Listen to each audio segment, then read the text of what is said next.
O yan yung mga madiwada pa di. Kumusta ka mo dyan? Dahil na ganag para marusot. At ngayon naman nga sa ating panibagong vlog. Tapos kung nga natawirin itong ilog. Maglakad 100 times. At akyatin itong bundok. O ang nakuha ko baga o pagalbon ang gutom. Yung pumunta kang fresh ngayon haggard na. My goodness. Muli na lang na talaga kita kainiyo. Kaya ngayon ay masiba na ako kakain na ako nitong baon ko. At ang binaon ko nga dyan mga madiwada pa di fresh from Albayto sa Rosogon. Ito nga palang sardinas. Isang latang sardinas lang naman kasi nagtitipid tayo at ayoko na mabigatan pa sa aking bag. And yes, of course, mga madiwada pa di hindi dyan mawawala ang duwang atadong maluto. At dahil nga nature tip ito, hindi na ako dyan nagdala ng plato, baso, kutsara. O kung ano lang saan ang mahilig dyan, iyo na ito. At hinalo ko na nga sa kanin ang sardinas. At alam ko masarap ito mga madiwada pa di kasi gutom na ako.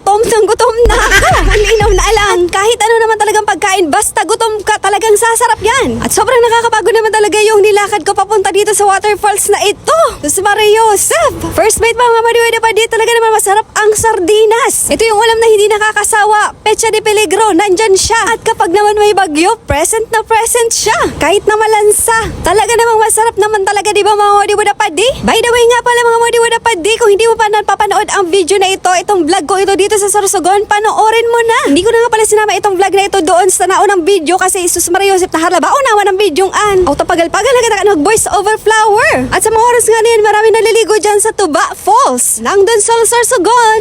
Nakaramihan nga sa mga liligo ngayon is mga bata at isip bata. Charisabi. At nalaman ko nga sa mga comment na hindi lang pala ito ang falls dito, meron pa daw sa unahan. Huli na unalan ko kung saan man talaga ako nakuli na kita sa Tabako Albay. Sa ako man nagkaaraman na yan. Bati o pagal-pagal kita maglako dyan. Hindi ako nasara kung mabalik pa ako dyan. Dahil nga hakog-hakog na ang person. Nag-inom naman akong tubig. At sabi pa nga sa comment, mas mataas daw yung falls doon sa pangalawa at pangatlo. O inda daw sa mga comment nandong yan. Pero baka makabalik nang gad ako dyan. Hilingon ko kung magayon man agad ang Pandua Buda Pantulong Falls. At bago nga pala matapos ang video na ito, mag-shut up and shut down muna tayo. Shut up sa imo Alwin Di Loyola. Ang sabi niya sa comment, shut up madi sa next vlog mo. Idol pa naman kita maski medyo makulog sa talinga ang vlog mo. Yes, Mario Joseph man ikaw. Hoy, Alwin, baratan mo na sa nakigapas ang talinga mo. Bulis ne. And shut down madidi kay John Ray Militante. Ang sabi niya pa shoutout naman Lods from Santa Cruz. At sa top 1 follower ko na si Richilda Binalya, shut up sa imo madi. Kay Chan Kristen Nabrera, shut up sa imo padi. And shut